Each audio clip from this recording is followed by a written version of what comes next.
Could you describe in detail a particular scenario or incidents where you utilized your own philosophy on leadership? Some of our guests dovetail back to the leadership question. You had mentioned integrity, so maybe could you utilize that?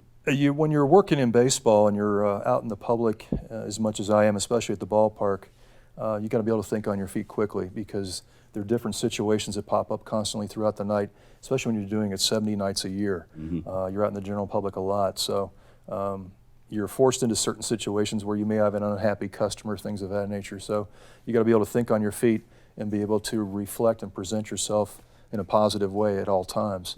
And so I always want to try to be true to my word and make sure that all of our customers are having a great time when they come into our ballpark, because it's kind of my second home. So it's like having guests into your home. Sure. So you want to make sure they're having a good experience, so they'll hopefully come back. What was the biggest or best, however you want to look at it, the context attended game in the history of your time? Is there one that just like all We had a few occasions at the old Louisville hit? Redbirds Stadium, and one that comes to mind is, and most people don't realize this, the first Thunder over Louisville was actually held at a Redbirds game. Oh, that's right, 89, wasn't it? And we actually had to close the gates to Cardinal Stadium and turn people away. I was the public address announcer at the time. So we've got over 40,000 people crammed into Fairgrounds Cardinal Stadium. Now. And we shot fireworks off the roof of the stadium.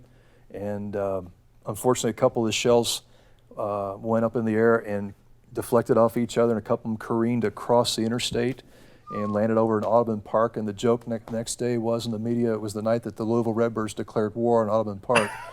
So that was a fun night, interesting night. We had a couple of quarter nights at Cardinal Stadium where we had over 30,000 people, and it was an interesting place. Cardinal Stadium was such an interesting place because there'd be certain nights I'd be hanging out down by the left field wall just watching the game, and all of a sudden a car pulls in, parks in the press parking there beyond the left field fence. Out walks Muhammad Ali. Wow. The champ would pop in occasionally. He was a huge baseball fan, but he would just come down to the stairwell there in left field, and folks would recognize him. They'd start going down there and gravitating to him, and the champ would start doing magic tricks.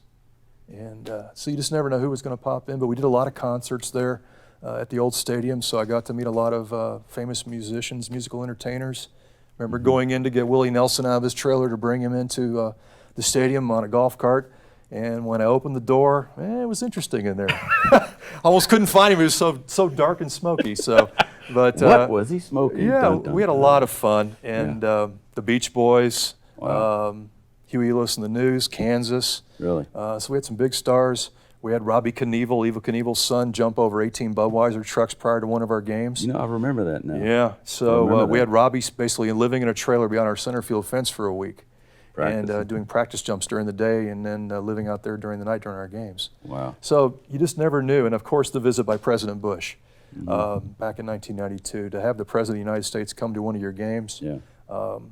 I had so many background checks done that week by the Secret Service.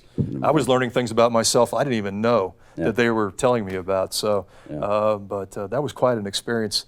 And probably the best thing that came of the President's visit was that, of course, the old Cardinal Stadium was built with stables underneath the stadium, where during the state fair we housed horses and whatever.